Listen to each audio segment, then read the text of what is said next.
வணக்கம். திராவிட முன்னேற்ற கழகத்தின் கதையை முடித்த தேர்தல் ஆணையம். நண்பர்களே, இந்த வீடியோவிற்கு ஒரே ஒரு லைக் மற்றும் சப்ஸ்கிரைப் பண்ணிருங்க.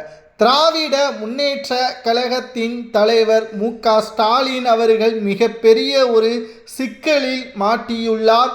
குதிரை பேரம் திமுகவின் முன்னாள் அமைச்சர் மற்றும் திமுகவின் கோவை தெற்கின் எம்எல்ஏ செந்தில் பாலாஜியின் கரூர் கும்பல் கொடுத்த வாக்குமூலத்தின் அடிப்படையில் வருகின்ற 3ஆம் தேதி நீதிமன்றம் இந்த வழக்கை சிறப்பாக விசாரணை செய்ய திட்டமிட்டுள்ளது.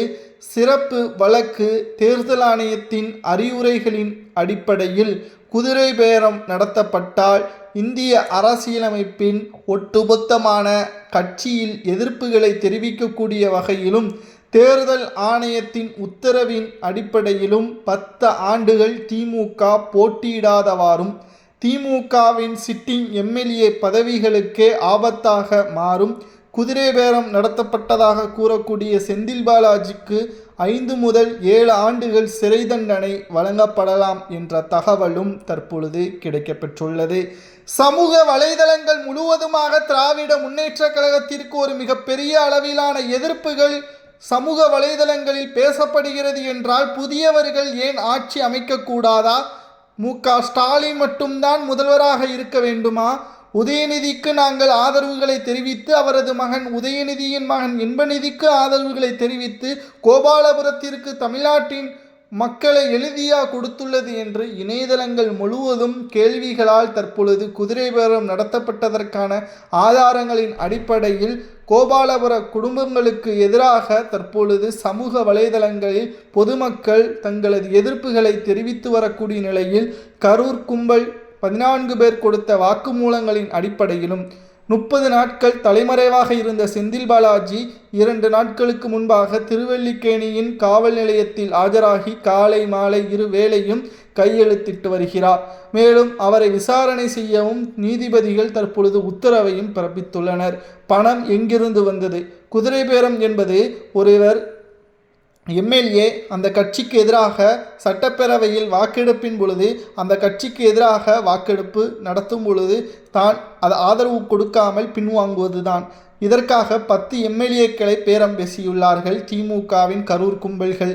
ஆனால் தமிழக வெற்றி கழகத்தின் சிட்டிங் எம்எல்ஏக்கள் இதற்கெல்லாம் அசையாமல் உண்மையின் பக்கம்தான் நாங்கள் இருப்போம், என்றைக்குமே முதல்வர் விஜய் அவர்களுக்கு விசுவாசியாகத்தான் இருப்போம், பணத்திற்காக நாங்கள் மசிய மாட்டோம் என்று கூறி தாவேகாவின் உண்மையான தொண்டர்கள் என்பதை நிரூபித்து விட்டார்கள். ஆனால் செந்தில் பாலாஜி தாய் கழகமாக இருப்பது அதிமுக. அங்கு பணம் மற்றும் செல்வாக்கு இல்லாத காரணத்தினால் திமுகவிற்கு வந்துள்ளார். திமுகவில் பணமும் செல்வாக்கும் இல்லாத போது அவர் வேறு எந்த கட்சிக்கு வேண்டுமானாலும் செல்வதற்கு வாய்ப்புகள் இருக்கிறது. ஆனால் தாவேகாவின் எம்எல்ஏக்கள் அப்படி கிடையாது என்பதை தற்பொழுது கரூர் கும்பலியிடம் தெரிவித்துவிட்டனர். இப்பேற்பட்ட ஒரு அவமானத்தை செந்தில் பாலாஜி அவர்கள் பட்டிருக்கவே மாட்டார். மேலும் மு.க.ஸ்டாலின் அவர்களுக்கும் இது மிகப்பெரிய சிக்கலாக அமைந்துவிட்டது. தேர்தல் முடிவுகள் வெளியானதிலிருந்து இப்பொழுது வரை சுமார் 90 நாட்கள் ஆகிவிட்டது. ஆனால் இப்பொழுது வரைக்கும் மு.க.ஸ்டாலின் அவர்களுக்கு நிம்மதியான தூக்கம் கிடையாது. மன அமைதிக்காகத்தான் லண்டனில் தனது பேரன் இன்பநிதியின் பட்டமளிப்பு விழாவில் கலந்து கொள்வதற்கு 14 நாட்கள் திட்டமிட்டிருந்தார். ஆனால் அங்கும் முதல்வர் விஜய் அவர்களது அறிக்கையும் நடவடிக்கையும் திமுகவின் எம்எல்ஏக்கள் மாஜி அமைச்சர்கள் மீது நடத்தக்கூடிய விசாரணையும் மு.க.ஸ்டாலினுக்கு நிம்மதி இல்லாமல் தமிழ்நாட்டிற்கே திரும்பி வந்து விட்டார். இங்கு அவருக்கு மீண்டும் பல்வேறு பிரச்சனைகளால் எப்படியாவது தாவேகாவின் ஆட்சியை கலைக்க வேண்டும் என்ற முடிவிலிருந்து பின்வாங்கிவிட்டார். ஏனென்றால் மக்களின் தீர்ப்பை ஏற்றுக்கொள்ளக்கூடியது கட்சியின் தலைவருக்கு அழகு.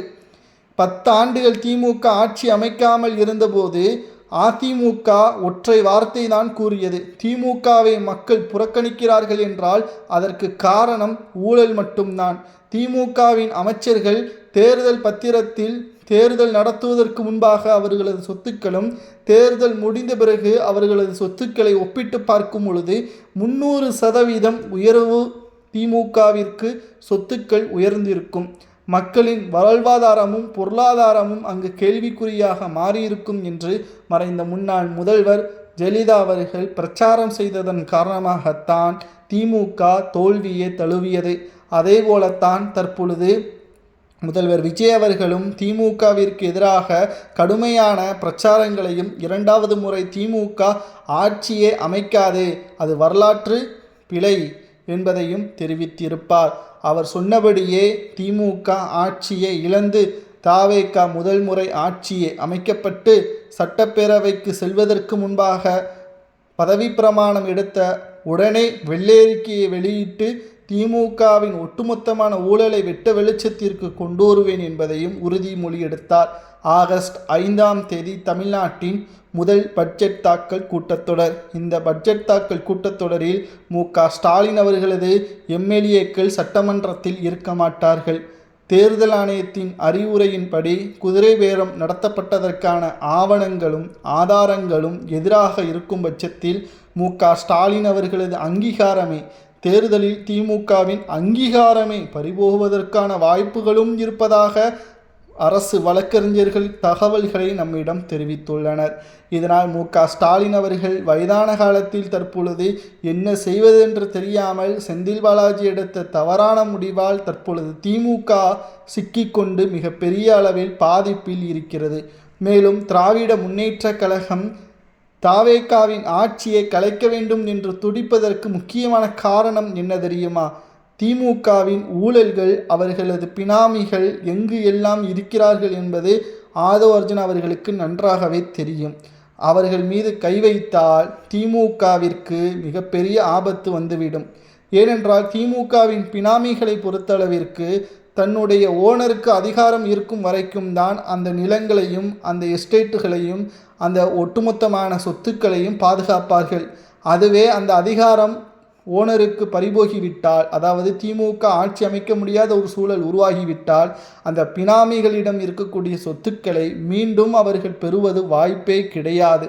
இதனால்தான் தற்பொழுது அதிகாரத்திற்கு வர வேண்டும் என்று துடிக்கிறார்கள் திமுகவினர்கள். அதன் அடிப்படையில் தான் குதிரை பேரம் நடத்தி தாவேகாவின் ஆட்சியை கலைப்பதற்கு முயற்சி செய்தனர்.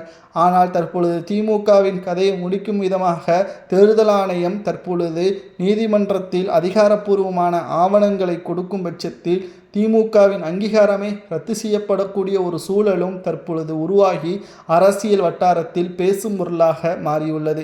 நண்பர்களே, திமுக குதிரை பேரம் நடத்தியதற்காக தேர்தலில் போட்டியிடாதவாறு செய்யலாமா, அல்லது திமுகவின் ஆட்சி அதிகாரத்தை ரத்து செய்யலாமா, அங்கீகாரத்தை ரத்து செய்யலாமா என்பதை மக்களாகிய உங்களது கருத்துக்களை கூறுங்கள். இதேபோல குதிரை பேரம் தமிழ்நாட்டில் இனி யாரும் நடத்தாதவாறு தண்டனை வழங்க வேண்டும் என்றால் என்ன கொடுக்கலாம் என்பதை கமெண்ட் வாயிலாக கூறுங்கள். நன்றி, வணக்கம்.